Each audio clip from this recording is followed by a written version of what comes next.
César dormía. Su cuerpo permanecía tendido en el lecho con una sábana de lino echada sobre la espalda, como si estuviera haciendo la siesta después del baño. La túnica de Amón permanecía olvidada en el suelo tras haber cumplido su propósito. Adiviné por su respiración que dormía. Su ancha espalda subía y bajaba muy despacio, expuesta a una daga si yo hubiera ocultado alguna. Pompeyo había sido asesinado por la traición de Ptolomeo, y sin embargo, César dormía profundamente a merced de otra Ptolomeo. Pero me había calibrado bien. No solo yo jamás le haría daño, sino que hubiera matado a cualquiera que lo hubiera intentado.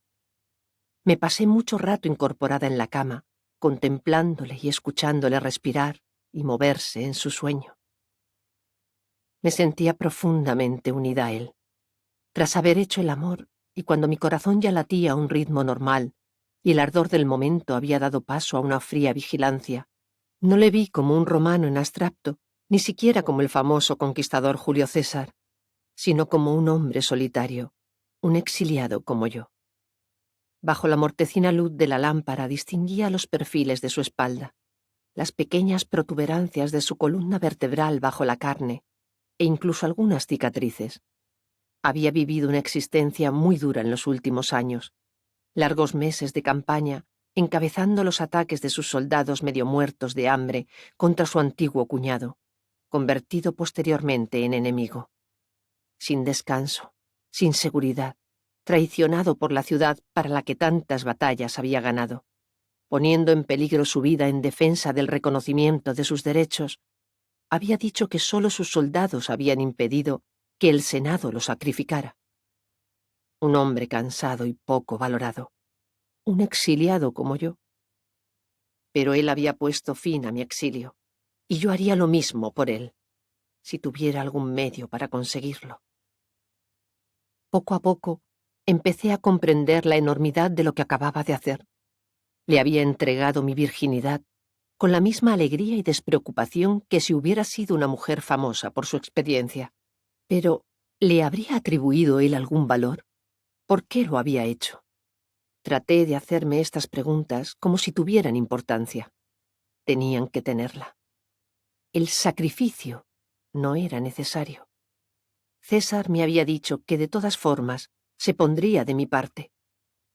Mi llegada a él en el interior de la alfombra lo había cautivado. Era yo la que había insistido en sellar el pacto convirtiéndolo en mi amante. Y ahora hubiera tenido que llorar de vergüenza y desconsuelo, pero en cambio me sentía dominada por una irresistible e inexplicable felicidad. Su persona y lo que había ocurrido eran algo totalmente distinto de lo que yo había imaginado. Recordé la primera vez que había oído su nombre en relación con las deudas de mi padre y la anexión de Egipto. Entonces él era cónsul, mucho antes de que se fuera a la Galia. Pensaba que era un hombre tosco, voraz, codicioso, rubicundo y vulgar, que tales rasgos se debían de haber acentuado con el paso de los años y que ahora ya debía de ser un auténtico cerdo, a pesar de su desmedida afición al robo de obras de arte. Pensaba que su comportamiento en la cama no se hubiera podido calificar de hacer el amor. Sería violento y bestial, siendo como era un rudo soldado. Nadie me había preparado para aquel hombre tan rebosante de vitalidad, y sin embargo tan cortés y refinado. Y ciertamente nadie me había preparado para el descubrimiento, en sus palabras y sus creencias, de un eco de mis propios valores y mi personalidad.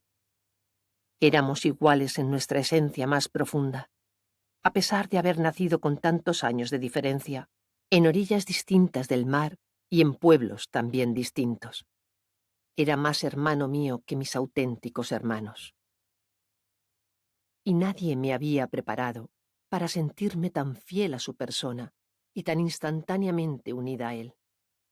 En cuanto al amor, estaba deseando volver a hacerlo. No le negaría nada, ni siquiera lo deseaba.